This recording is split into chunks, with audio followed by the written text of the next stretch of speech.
გუშინ ძალიან მძიმე დღე იყო, განსაკუთრებულად მძიმე თითქოს რაღაც რუტინაში გადაგვივიდა ეს ყველაფერი, რაც ბოლო 2 წლის განმავლობაში ხდება, მაგრამ აი გუშინ იმდენი უბედურება მოხდა ერთბაშად, რომ აი რაღაც გამახსენდა ძველი ემოციები, რომლის დათრგუნვასაც და ამ ბრაზის დათრგუნვას იმ დონემდე, რომ უბრალოდ არსებობის გაგრძელება და მუშაობა შევძლო, სულ ვცდილობ, მაგრამ გუშინ რაღაცა ზუსტად ამოვარდი მდგომარეობიდან და იცით რა არის, ხა მე შენ სტუდიაში მყოფმა ჩვენმა კოლეგებმა, ძალიან ბევრმა ადამიანმა კარგად ვიცით და ვიცოდით და წინასწარმეტყველებდით იმას, თუ რა შეიძლებოდა მოყოლოდა ამ თავაშვებულ ავტორიტარიზმს და ამ თავაშვებულ კორუფციას. ჩვენ ორ ნაწილად გავიყავით ამ ქვეყანაში, ხო, ადამიანები, რომელსაც ჩაგრავენ ბოლომდე, რომელსაც საარსებო წყაროს გვიკეტავენ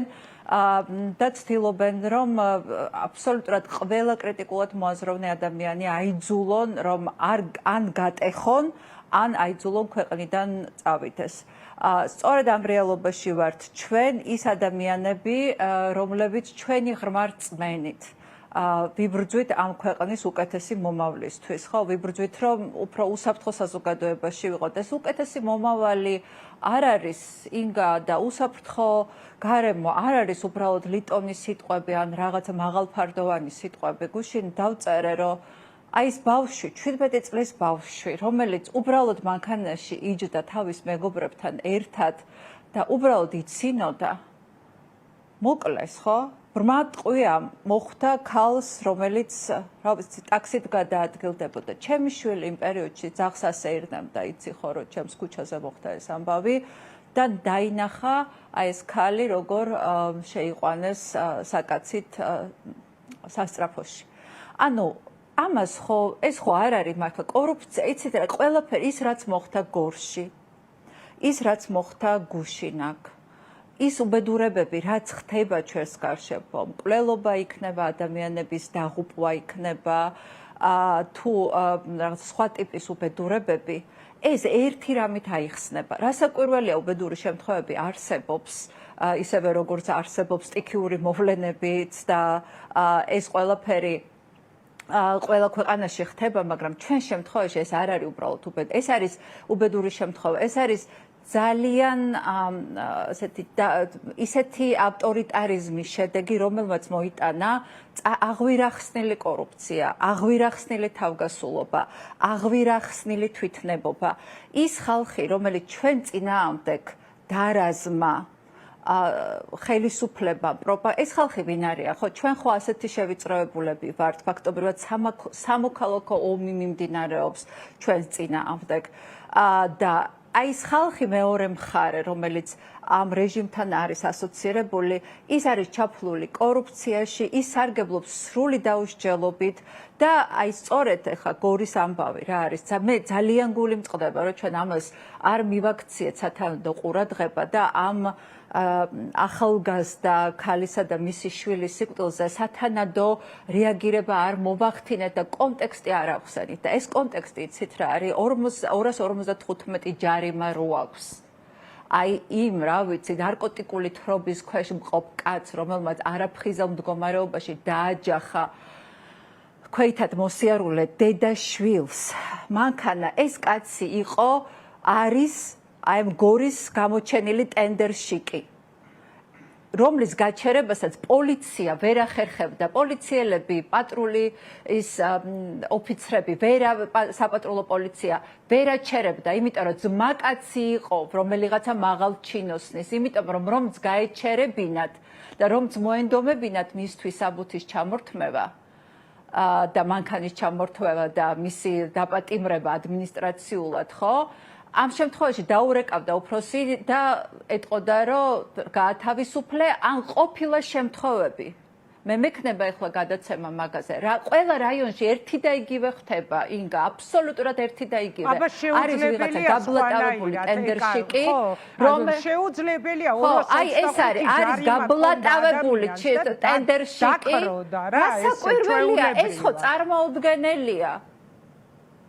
აი ესეთია, ეს გორში უბრალოდ ეს ამბავი, ეს უზარმაზარი ტრაგედია მოხდა და ორი უნიკალური სიცოცხლე შეეწირა ამ ამბავს. 3 წლის ბავშვი ხალხო, წარმოგიდგენიათ თქვენ, ახალგაზრდა ქალი და მისი 3 წლის ბავშვი. ყველა რაიონში იგივე ხდება ინგა. არის ვიღაცა ადგილობრივი ტენდერში კი ფულის მართლა მეშოკი, რომელიც ასე თავისი გავლენის ქვეშ ამყოფებს პოლიციასაც და აბსოლუტურად ყველას და პოლიციას პირველ რიგში იმიტომ არის მტკივნეული. მე ერთად ჩემი მეგობარი კახა კიკნაძე, რომელსაც თანაც ერთად ეხა ჩვენ გავივლით ამ რეგიონალურ სქემებს ჩემს გადაცემაში, მიყვებოდა რომ გვერდით ვეჯექიო ამ ერთ-ერთ ტენდერში, ვის ფირმაშიც მუშაობდიო, ვის სამშენებლო კომპანიაშიც, როგორც დაქირავებული თანამშრომელი, პატრულმა გააჩერა და ამან პატრულს დაუწყო გინება, რომ როგორ გამაჩერე, როგორ კადრე ეს დაურეკა სამხარეო პოლიციის უფროს და იცით რა მოხდა? ის პატრული გაათავისუფლეს. ამიტომ ჩვენ ეხლა ჯოხი კი არ უნდა გადავტეხოთ პატრულის თანამშრომლებს. ჩვენ უნდა ვებრძოლოთ ამ ბოროტებს. არა, რასაკვირველია ეს ყველაფერი მაგაზე მეტყველებს, ეკა იგივე გორის შემთხვევაში. გუშინ რაც აი როგორ შეიძლება ინგა ბოდიში. დიახ. აბსოლუტურად და ეს ჩამორღვეულ სახელმწიფოში გასროლიბრული ბრმა ტყვია. ყველას მოხდება, არავინ არ არის, არც ერთი ყველაზე აპოლიტიკური ადამიანი არ არის დაცული ამ ბრმა ტყვიისგან.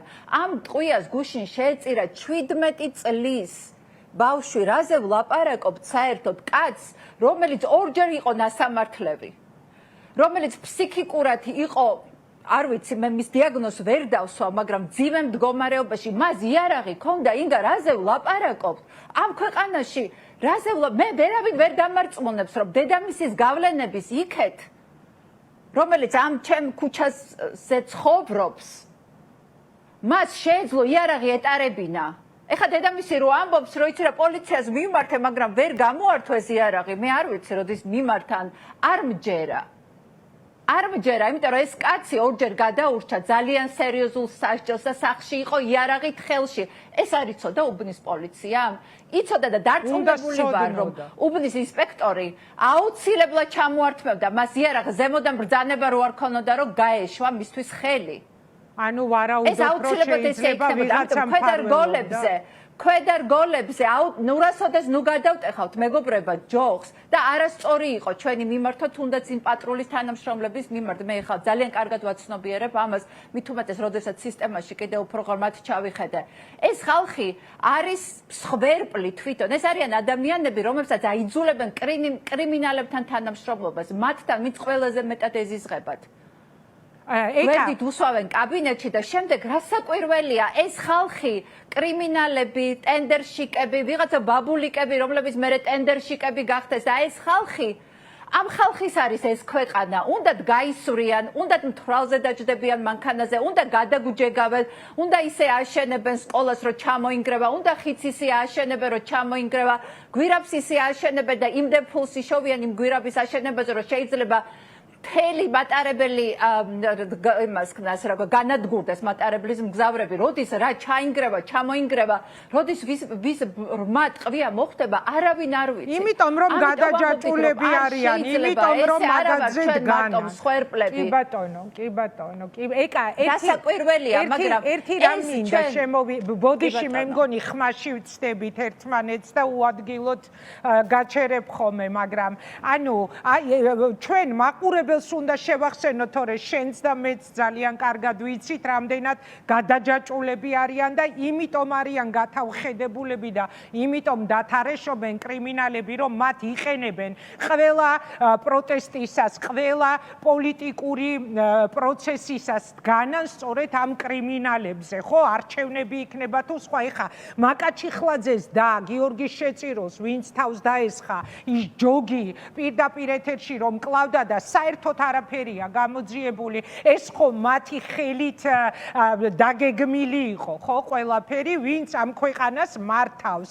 შეუძლებელია ჩვენ სხვა რამ ვივარაუდოთ, რაც ვითომ გამოიძიეს, გურამ როგავას შემთხვევა იყო ეს თუ ლევან ხაბეიშვილის თუ ზვიად მაისაშვილის, რეალურად ჩვენ დარწმუნებულები ვართ, რომ ის ხალხი არ იყო დამნაშავე და როგავა ამაზე პირდაპირ საუბრობდა კიდეც. ანუ გადაჯაჭულია ერთმანეთთან სისტემა სისტემა, პოლიტიკური პარტია და ეს კრიმინალური სამყარო. და ამის შედეგია რაც ხდება, ხო? უდანაშაულო ბავშვები, შენს ვიდეოს რო ვუსმენდი, ძალიან აღელვებული იყავი და ბუნებრივია, საუბრობდი ჯერ მომხდარით, შოკირებული და მერე პლუს საუბრობდი იმაზე, რომ აი მაგალითად შენი შვილი იყო იმ წუთას იქ, რომელიც ძაღლს ასეირნებდა.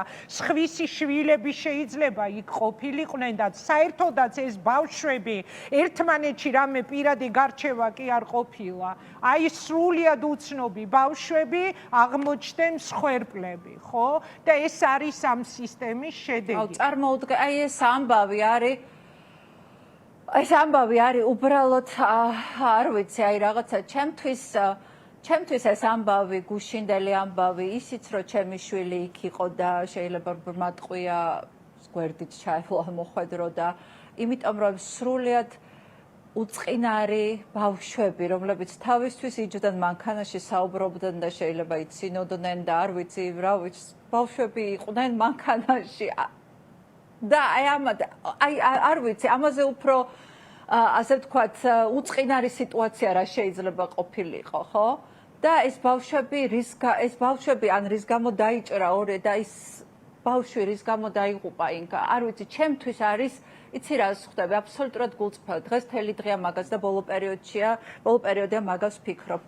ორი არჩევანი გვაქვს ჩვენ, ან უნდა წავიდეთ ამ ქვეყნიდან და ან უნდა გავაკეთოთ იმაზე მეტი, ვიდრე დღეს ვაკეთებთ. და სულ ამას ვამბობ, კიდე ერთი უფრო მეტი გააკეთე, ჩემ თავს ვეუბნები, უფრო მეტი გააკეთე, უფრო მეტი პასუხისგებლობა აიღე შენ თავზე, იმიტომ რომ მე ხო მინდა არა რომ ჩემი შვილები თავის ქუჩაზე რო გადიან, თავის უბანში, ხო? ძაღლს რო გაიყვანს გასასეირნებლად 15 წუთით, იმაზე არ ვფიქრობდე, რომ ვაიმე რაღაცა სად არის 5 წუთი დააგვიანდა თუ 3 წუთი. ჩვენ ხო ყველას ეს გვინდა. არა, კიდე ერთხელ ვამბობ, არც კორუფცია არ არის მეგობრებო განყენებული სიტყვა. თქვენ თითქოს გონიათ, რომ რაღაცა ის ვიღაცა სადღაც რაღაცას ერთმანეთში გადაინაწილებს, თქვენ არ გეხება და პირდაპირ გვეხება.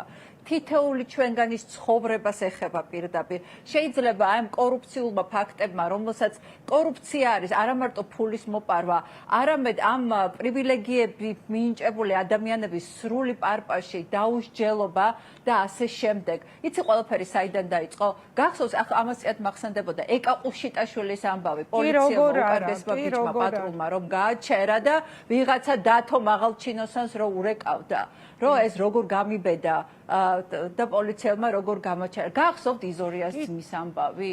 ხო, გახსოვთ კარგად. ერთი პოლიციელი მაგ ამბავს გადაყო და დიდი ხანი ლაპარაკობდა. ასე დაიწყო ამ სისტემის ხრწნა და დღეს უამე ჩვენ რომ ჯარიმებში ვიხჩობით ინგა, მანქანა რომ უბრალოდ ხაზს გადაცდეს, ხო 50 ლარიანი ჯარიმა მოგდის. 50 ყველაზე კარგი ვარიანტია. მოგდის და არა, ხო, ანუ მე ვამბობ მარტო პარკირებაზე ვლაპარაკობ. ჯარიმებში ვიხჩობით, ხო? რა ვიცი, რამდენი ჯარიმა მოდის ადამიანებს და ესენი, აი ესე თავისი გონიათ ეს ქვეყანა ამ უვიც კრიმინალებს, აი ამ ადამიანებს, რომელსაც ცხოვრებაში არაფერი არ გაუკეთებიათ ფულის მოპარვის გარდა და ჩვენი საზოგადოების საუკეთესო ნაწილი ციხეში ხვდება, ან ციხის საშიშროება გვახოსანაია და აქ მინდა ხაზი გაუსვა, ინგა Facebook სტატუსის და რაღაცა აი ერთი ვიღაც პოლიტიკოსის მიმდევარი მეუბნებოდა რომ ესე იგი ვახოსანაიას რაღაცა ცუდი სიტყვებისთვის არ უნდა დაეჭირა და ვიღაც პოლიტიკოსი ქალის მართლა წარმოუდგენელი ლექსიკის გამო თქვენ უნდა იმას ხნათ რაღაცა დაიწუნოთ უხამსი ლექსიკის გამო და გინების გამო ვახოსანაიას თვითმიზანი გინება კი არ ყოფილა ვახოსანაიას ეს ნაბიჯი იყო აბსოლუტურად გააზრებული დაუმორჩილებლობის აქტი ეს უნდა აჩვენოთ როგორც დაუმორჩილებლობის აქტი, იმიტომ რომ ეს იყო ვახოს მიზანი ვიღაცისთვის ცუდი სიტყვების თქმა კი არ იყო, ეს იყო იუმორით მოწოდებული დაუმორჩილებლობის აქტი. ეს ვახო ესეთია, წარმოუდგენლად პრინციპულია, წარმოუდგენლად მიზანმიმართულია და ასეთ ფიქრობს, რომ ამ სიჯიუტით, ამ დაუმორჩილებლობით მას შეუძლია გატეხოს რეჟიმი. ასე ფიქრობს უამრავი ადამიანი. დათო ჩხეიძე როა ის ფიქრობს, რომ ტროტუარზე დგომით შეძლებს და ამ სიჯიუტით შეძლებს მაგალითად რეჟიმის გატოება. ზოგი ფიქრობს, რომ სხვანაირად შეძლებს. ჩვენ სწორედ ეს არის, რომ დღეს კიდევ ერთხელ ვიცით, ყველანი ძალიან დაღლილები ვართ, ყველანი ემოციებით ძალიან დატვირთულები ვართ. წარმოუდგენლად დატვირთულები. და ვიცით რომ ზოგჯერ ამის გადამუშავება აღარ შეგვიძლია, მაგრამ ჩვენ სხვა არჩევანი არ აგვაქვს. ჩვენ არ აგვაქვს გეგმა B, ჩვენ მხოლოდ გეგმა A-რო ამ ქვეყანაში უზრუნველყოთ როგორც მინიმუმ ჩვენი შვილების უსაფრთხოება, აი უსაფრთხოებაზეა ლაპარაკი, უსაფრთხოებას და ასეთი თუ ეს გაგრძელდა, თუ ამათი პარპაში გაგრძელდა, თუ ასე გაგრძელდა, ეს ბუნებრივია, ინგა შეუძლებელია რეჟიმი, ხო, ამ ადამიანების კეთილგანწყობას ყიდულობს იმისათვის, რომ შემდეგ არჩევნებში მათი ხმები დაეხმაროს გამარჯვებაში და მათ მიერ მოტანილი ხმები. ამიტომ ეს ხალხი არჩევნების შემდეგ რასაკვირველია ითხოვს უკუგებას, ითხოვს პრივილეგიებს, ითხოვს დაუსჯელობას და ასე შემდეგ. ეს ერთმანეთთან არის კავშირში. ამიტომ ეს ჯაჭვი უნდა გავწყვიტოთ ჩვენ, ვახომ თავისი დაუმორჩილებლობის გზით, მე ჩემი დაუმორჩილებლობის გზით, შენი დაუმორჩილებლობის გზით და მარტო ჩვენ არა, ადამიანებმა უნდა მიხვდნენ, რომ ეს არ ეხება მარტო ეგრეთ წოდებულ ცნობილ ჟურნალისტებს, ცნობილ პოეტებს, ცნობილ ადამიანებს, ცნობილ საზოგადო მოღვაწეებს თუ ასე შემდეგ, ცნობილ სახეებს, რომელიც რუსთაველზე დგანან, ან ტელევიზორებში ჩანან. ყველა მათგანს ეხება, აბსოლუტურად ყველა მათგანს. ამიტომ ამას სანამ არ გავაცნობიერებთ და სანამ პოლიტიკოსები არ გააცნობიერებენ იმას, რომ დადგას დრო, სხვა პოლიტიკური ენა მოძებნონ. სხვა პოლიტიკური ენით, ადამიანური ენით ელაპარაკონ ადამიანებს თავის პრობლემებზე. მე ამას დღეს ვერ ვხედავ, ვერსად ვერ ხედავ. მე იცი რას ვხედავ, ინგა, რომ ადამიანებს, რომლებიც არიან ძალიან ოპოზიციურად განწყობილები, ყელში აქვთ ამოსული ყველაფერი, ეძებენ ლიდერს, რომელთანაც ერთად გარისკავენ. იმიტომ რომ ამ სისტემას რო აუმხედრდე, თითოეულ ადამიანს ჭირდება გარისკვა. უნდა გარისკოს მან რაღაცა. ჩემმა მეზობელმა უნდა გარისკოს, ჩემმა ნათესავმა უნდა გარისკოს, რეგიონში მცხოვრებმა ადამიანმა უნდა გარისკოს, იმიტომ რომ ყველას რაღაცა აქვს დასაკარგი. ისინი ამას ვერ რისკავენ, იმიტომ რომ არენდობიან მათ, ვისაც ხედავენ. აბსოლუტური ნდობა უნდა იყოს პოლიტიკოსის მიმართ, რომ ამ სიტუაციაში მათ გარისკონ. ამ ხელისუფლების წინააღმდეგ წასვლა. აი ეს არის დღეს მთავარი ისა და ვისაც შეუძლია ხო დღეს პოლიტიკაში მოსვლა და რამის უბრალოდ მე ვფიქრობ რომ ყველამ უნდა ცადოს, თავისი გზა გაიკვლიოს და მართლა ამ ბევრიდან ვიღაც გამოჩნდება. მადლობა ეკა.